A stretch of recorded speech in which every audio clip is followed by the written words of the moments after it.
Hi, guys. We're continuing on with our broadcasts in the study that we call Principle 1335. That's based on a passage of Scripture in John 13:35, where Jesus says, "By this, all people or all men will know that you are my disciples if you love one another." And so we're going to talk about how that relates to resolving hurt and effective ways to do that. And in this series that we're going to be giving you a framework for thinking about how to resolve hurt and also a pathway on communicating that to others. You know, resolving your hurt, it'd be nice when we're talking about resolving our hurt. It'd be nice if when someone hurt or offended us, they would not only be aware of what they did, but also take responsibility for making things right. But that's seldom the case. But that doesn't mean that you're stuck. You can do something to make positive movement forward in the relationship, and we're going to be talking about that. And so let's go ahead and jump right in with that.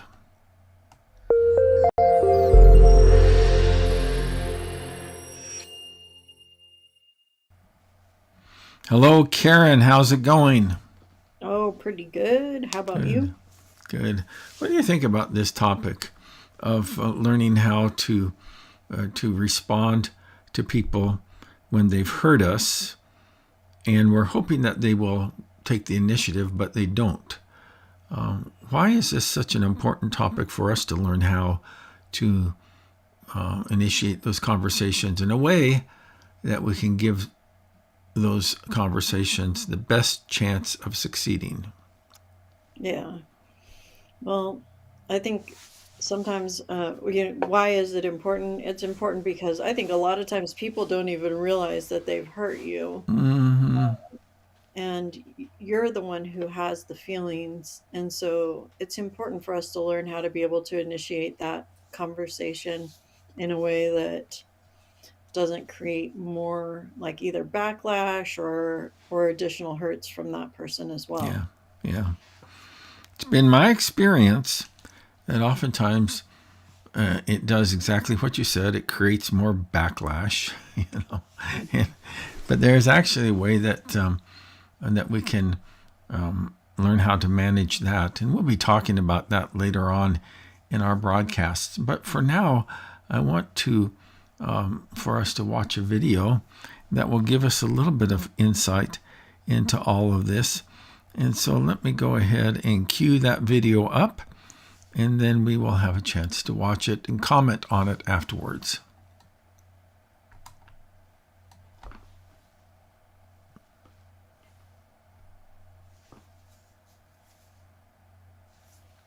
All right, what's the deal? That's not it. All right, I'm going to have to just cut that out. So here we go, starting now. Something has happened between Taylor and Destiny, and Destiny is totally unaware that things have changed between them. Before, they both were excited about serving together on a project to bless others. They were enjoying one another's fellowship. Now, however, their relationship has taken a turn, not for the better. There's a breach in the relationship. Taylor's hurt, and Destiny doesn't have a clue that anything is wrong. When you consider the situation between Destiny and Taylor, one thing is clear. Taylor feels offended by Destiny. This is how Principle 1335 frequently breaks down in churches. It's not that Taylor shouldn't feel what she feels. That's not it at all. Even if Destiny didn't mean to offend, Taylor has the right to her feelings. Her feelings are her feelings, and she must take proper ownership of them. Additionally, it's not that Taylor should just overlook what Destiny did. Obviously, Taylor is not doing a very good job of that. Her conversation with Emily is all the evidence that we need. What happened with Destiny is bothering Taylor, and pretending otherwise doesn't make it go away. Furthermore, if Destiny truly is overstepping what makes for good relationships, she needs to be made aware of what she's doing and how it's impacting others. Taylor has the perfect opportunity to help Destiny grow as a leader. Left unchecked, Destiny will only do further harm to the church if she fails to learn how to work well with people. Since Taylor is the one feeling the offense, she's the one who owns the responsibility to seek resolution. She can be a champion for Principle 1335 in this case, if she will only have the courage to initiate a difficult conversation with Destiny. Probably the reason she's reluctant to make initiative is because she doesn't know how to effectively bring up the topic and manage the conversation with Destiny if it goes sideways. We'll explore this in upcoming lessons. It's worth noting that both people-pleasers and those with forceful personalities typically don't know how to do difficult conversations well. People-pleasers often settle for less than satisfactory resolution, and forceful personalities can make it difficult for people to talk with them. When it's their turn to bring up difficult topics, they often do it poorly. We'll look at all this a bit later. For now, understand that Principle 1335 can't thrive in any church where church leaders ignore it as a priority. That's true when leaders are causing offense, and it's true when leaders aren't properly processing their feelings when they feel offended. Taylor has a great opportunity to be a champion of Principle 1335, and this is probably a bigger contribution that she could make to the church than anything she might bring to the women's event. It's hard to know which is more common in a church, leaders who offend or leaders who fail to process their hurt healthily. Both undermine Principle 1335. And when Principle 1335 suffers, so does the witness of the church. In the next lesson, we'll talk about how the cycle of dysfunction keeps people stuck, and we'll see the best way to break free of it. For now, work through the discussion questions and finish the balance of this lesson.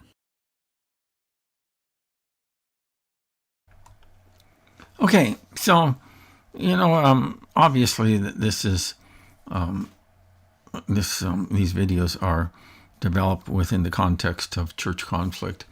But, and I've said it before and I'll say it again, the principles that we learn in these videos are valuable in relationships of all types, friendships, business relationships, marriages, or whatever.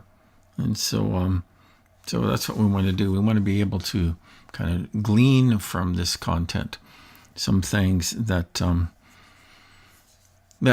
benefit us. How about this topic of no clue? When we've been hurt by another, how frequent do you think it is that the other person doesn't seem to have a clue that we've been hurt by them? Maybe like 99% of the time. Yeah. I don't know. Yeah, men are horrible on picking up on that, and women kind of have. And I know that this is a horrible generalization. Okay, so just but I'm just an old guy, so you can just cut me some slack. But women have the kind of this expectation that, well, if I just drop enough hints, he's going to pick up on it. And normally the only hint that a guy picks up on is if you hit him between the eyes with a 2x4. Maybe not do that.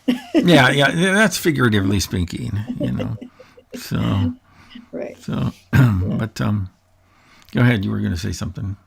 Oh, I think it's even true for women because, like, I'm one of those kind of people who's really literal, and so, kind of if you don't spell it out for me, I don't realize it, and I'm really sarcastic, but also have like a dry sense of humor. So I could say something with a straight face and totally mean it as a joke, but people don't realize I'm joking because, I think it's funnier if you're not like laughing when you tell a joke. So it does get me in trouble a lot, and I don't even know that somebody's upset at me sometimes when I'm like innocently not meaning it in a bad way, but it comes out across that way. Yeah, I hear you.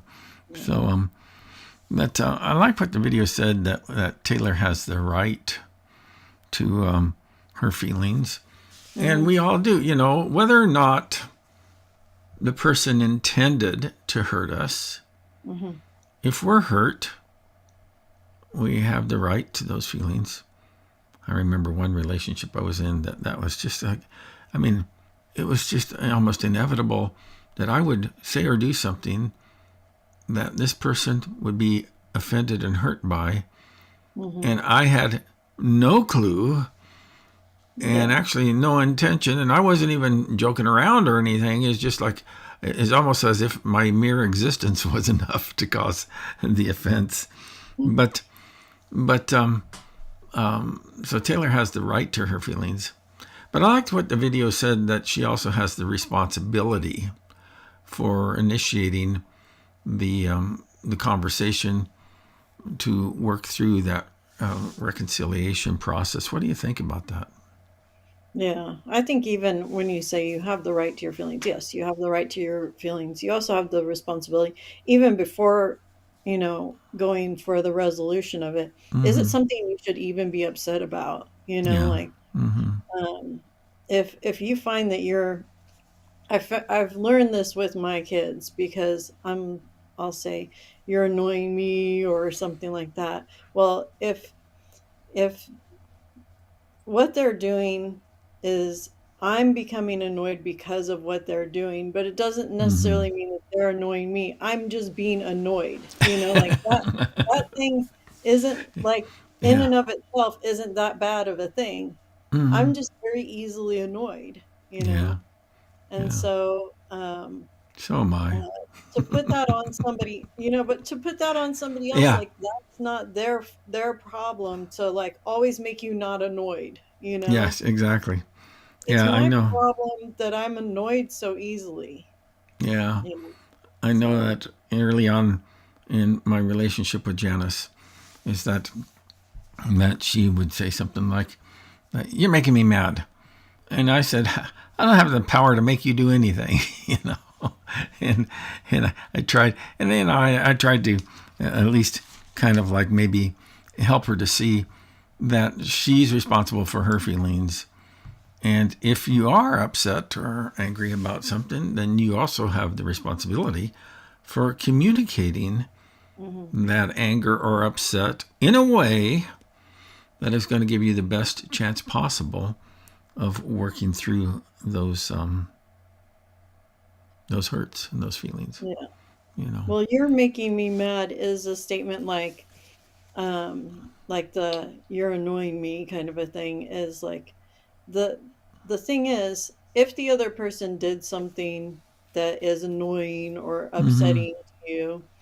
Yeah, I mean, you're responsible for your feelings, but you're also, like the video says, responsible for the resolution. So either you're just gonna stay stuck in that mad or irritated state, or you're gonna like let it go, or you're gonna have to approach the person and try and resolve it.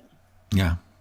There's a passage of scripture in the book of Proverbs, and I'd have to look up the exact reference, but I know it's there. And it says, "It is a glory to a person to overlook an offense." Hmm. But the fact of the matter is that not all offenses can be overlooked. Right. And so there are times when we just kind of say it's not worth it. But Hmm. when we keep circling back to a resentment Yeah. or an upset or you know being in a negative space with that person, well then you got to work through it. So sometimes you need to overlook it, but other times you must work through it. You know. Right. Yeah. So, And that's but usually like in your close relationships. Like, I mean, if somebody cuts you off, you don't have to like go and try and work it out or whatever. yeah, yeah, yeah, exactly. Probably best you don't. Yeah. So uh, go ahead. yeah. But I think that the way that the other person responds when you come to them says a lot of how far you're going to get in that, you know, like if you come to them and you say, hey, what you did really hurt my feelings. I'm Yeah. trying to let it go, but I'm having a hard time. Maybe you can explain to me why you said this or what you meant or whatever. Yeah. And then they And blow up or yeah. they continue in a negative course. Well, that kind of tells you what your expectations should be as far as like whether or not that person's capable of resolving the issue with you. Yeah. We're going to be talking a lot more about that as we go on. But I wanted to just touch on the idea of Taylor having the responsibility to help Destiny to grow as a leader. Because if Destiny is, and that's the loving thing to do. Now, whether or not we're talking about in a church context or whatever, that the loving thing to do is to help an individual to grow in their character and in their abilities and so on and so forth. And by just pretending everything is okay, or blowing it off and going on, is that Destiny is going to her destiny is going to be to repeat these offenses again and again until they're brought to her attention to help her to resolve them. Yeah. So, Yeah. But